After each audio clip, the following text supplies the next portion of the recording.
कि जो मीडिया है, जो सवर्ण मीडिया है, बहुजन मीडिया या जनेऊ मीडिया या जिसको गोदी मीडिया भी कहा जाता है, इस मीडिया को यह बर्दाश्त नहीं है कि विपक्ष खड़ा हो, क्योंकि यह मीडिया जो है सरकार के सत्ता के फेंके हुए टुकड़ों पर चलने वाली मीडिया है। इसने इसको पीएम घोषित किया तो उसका क्या होगा। तो ये मीडिया के पेट में मरोड़ है कि दलित पिछड़ा का शासन देश में नहीं आना चाहिए।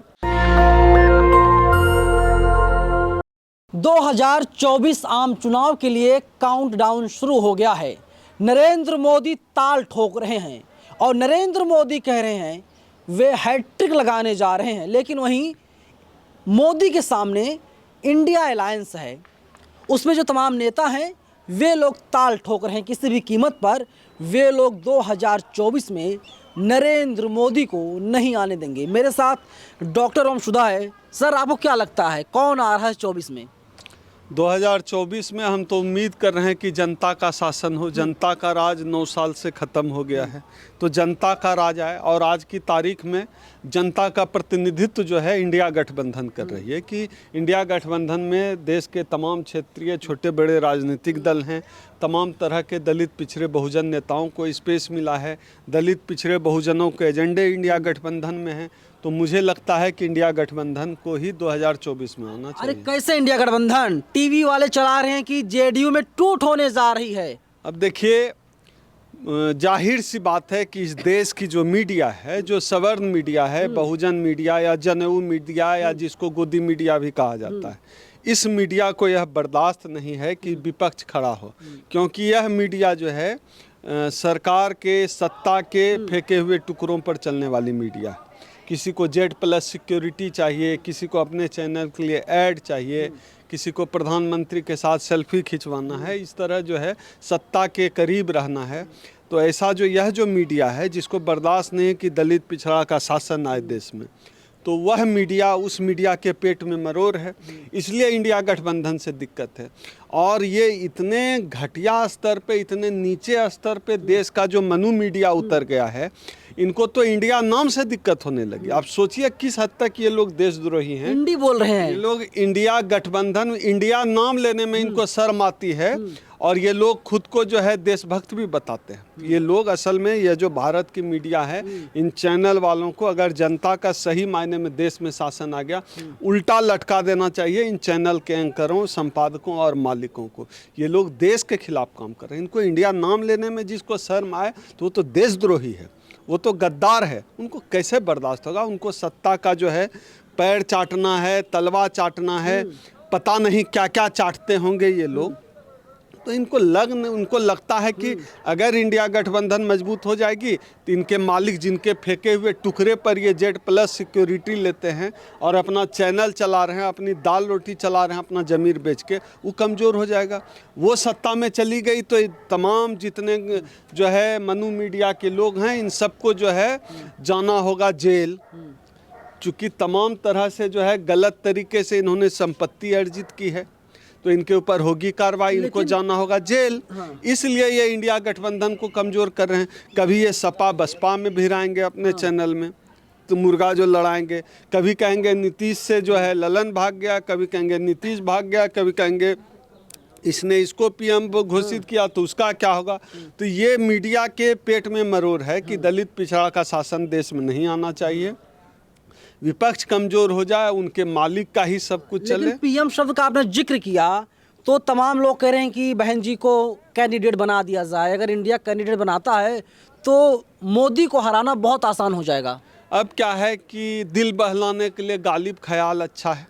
आप पीएम अगर बनने के दावेदार हैं तो सबसे पहले उस आधार पे भी जो न्यायिक चरित्र होता है, सबसे अधिक सांसद किस पार्टी के, तो सबसे अधिक हक तो उनका बनता है कि जिस पार्टी के सबसे अधिक सांसद हैं।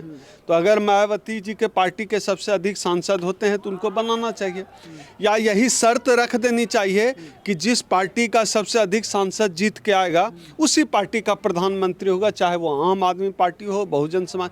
कुछ ना कुछ आपको आधार तो देना होगा ना। आधार देना चाहते नहीं हैं। आधार एमपी में चुनाव होता है तो मुसलमानों को सीट दिया जाता है। आधार तो कुछ ना कुछ तय करना पड़ेगा। जो ज़्यादा जीत कर लाएगा उस पार्टी का का बने, चाहे जो जीत कर लाए। हमारा तो, और हम तो व्यक्तिगत तौर पे चाहते हैं कोई दलित प्रधानमंत्री बने, चाहे मल्लिकार्जुन खड़गे बने, चाहे मायावती बने।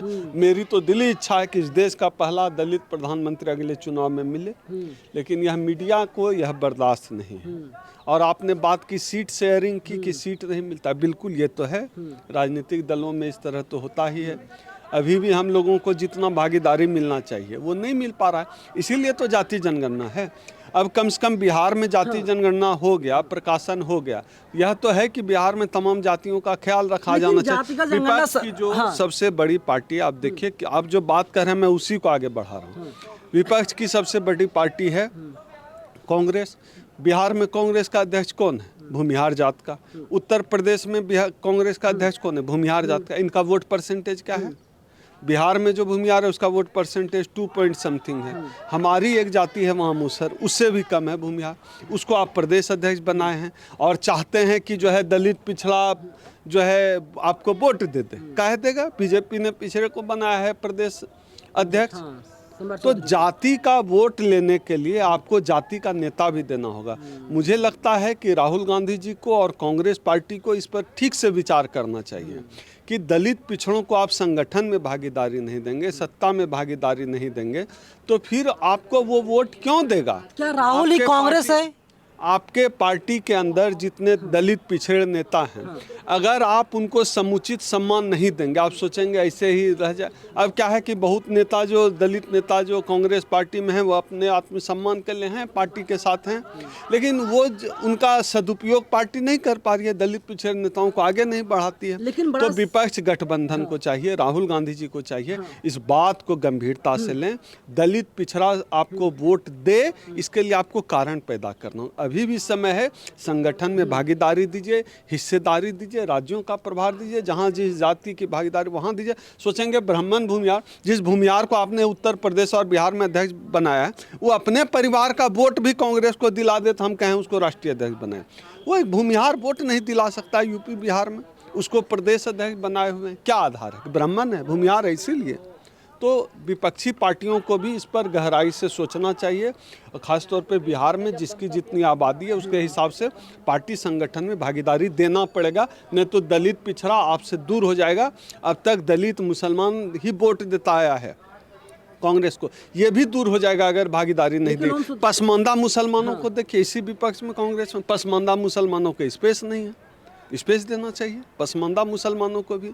कई बड़े बड़े नेता भटक रहे हैं, मार खाए हुए हैं हर जगह से, लेकिन स्पेस तो चाहिए। तो कांग्रेस के अंदर भी जो आरएसएस है, सबसे पहले राहुल गांधी जी की जिम्मेदारी है उसको मारें, तभी पार्टी से वोटर जुड़ेगा, तभी चुनाव जीतने की बात हो सकती है। तमाम कमियां बता रहे हैं आप, लेकिन एक बात बताइए कि इंडिया अलायंस के पास राम मंदिर का क्या काट है? जाति जनगणना फ्लॉप हो गए, राजस्थान, मध्य प्रदेश, छत्तीसगढ़, बिल्कुल बीजेपी जीत गई। बिल्कुल फ्लॉप नहीं हुए। राहुल गांधी ने जाति जनगणना की बात की, कमलनाथ बागेश्वर को घुमा रहे हैं, तो राहुल गांधी नहीं फ्लॉप हुए, कांग्रेस फ्लॉप नहीं हुई। हम मान लिए कमलनाथ, दूसरे एजेंडे, कमलनाथ, भूपेश बघेल।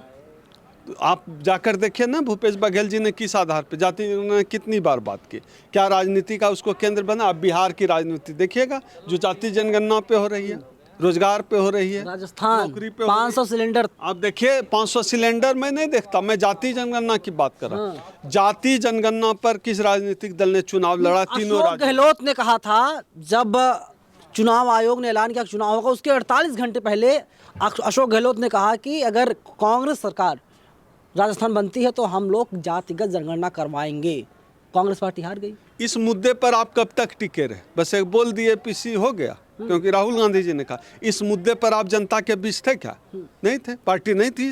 राहुल गांधी जितने मुद्दे उठा रहे हैं, राहुल गांधी कह रहे हैं जाति का, जिसकी जाति, जिसकी जितनी आबादी उसकी इतनी भागीदारी, तो राहुल गांधी की बात पर अगर रहे तो राहुल गांधी ने बहुत सर्वाइव किया भारत जोड़ो यात्रा से। राहुल गांधी आज भी विपक्ष का सबसे बड़ी आवाज़ मानी जाती है। अच्छा, जो जनवरी के महीने में राहुल गांधी यात्रा निकालने जा रहे हैं, क्या लगता है कोई बदलाव होगा? ये तो ऐसा लग रहा है कि बारात आ गई है और जो समधन है वो स्नान करने जा रही है, चुनाव आ गया, राहुल गांधी यात्रा निकाल रहे हैं। अब देखिए क्या है कि अब नेता जनता के बीच न जाए तो कहाँ जाए? तो ये तो अच्छा अप्रोच है ना कि नेता जनता के बीच जा रहे हैं। और राहुल गांधी वैसे भी जनता के नेता हैं, तो वो जा रहे हैं जनता के बीच। पहले भी भारत जोड़ो यात्रा की, अभी भी कर रहे हैं। तो राजनीतिक कार्यक्रम में होते रहना चाहिए। जनता से जुड़ने का इससे बेहतर क्या मौका होगा। ये तो अच्छी बात है ना कि जनता को पार्टी जोड़ने का काम कर रही है। लेकिन जो भागीदारी का सवाल है, वो सवाल, उस सवाल पे राहुल गांधी को, कांग्रेस को गहराई से सोचना चाहिए। अब सैम पित्रोदा इतने बड़े अर्थशास्त्री, दुनिया के नामी गिरामी अर्थशास्त्री हैं, वो ईवीएम का सवाल उठा रहे हैं। तो पार्टी को भी फॉलो अप करना चाहिए। बीजेपी सीरियस नहीं ले रही है उन्हें। अब आप बीजेपी क्यों सीरियस लेगी भाई? बीजेपी तो उसी को सीरियस लेगी ना जो उसका फायदा पहुंचा दे। अब बीजेपी का नुकसान कर रहे हैं सैम पित्रोदा, तो बीजेपी जो है सैम पित्रोदा को सीरियस क्यों लेगी? बीजेपी जानती है ना कि पित्रोदा ने कहा कि ईवीएम जो है बेईमान मशीन है, ईवीएम को हैक किया जा सकता है, टेम्पर किया जा सकता है। लेकिन सवाल है कि राजनीतिक मुद्दा नहीं बन पाया।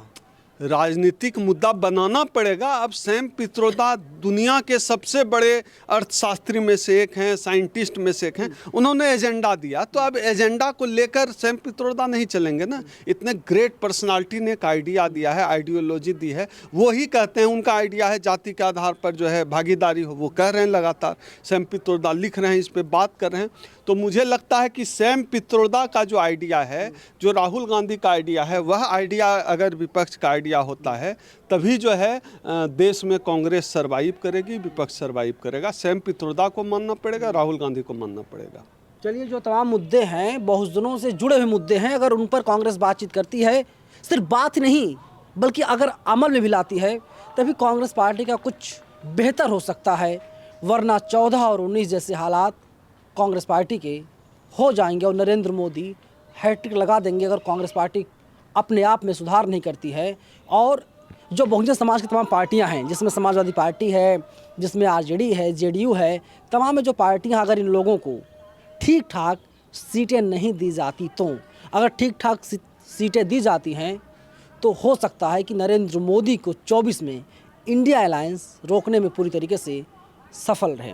पूरी बातचीत पर आप लोग हमें अपनी राय कमेंट बॉक्स में ज़रूर बताइएगा। कैमरा पर्सन बॉबी के साथ मैं नवीन कुमार अंदर, national Dastak, north Avenue, Delhi.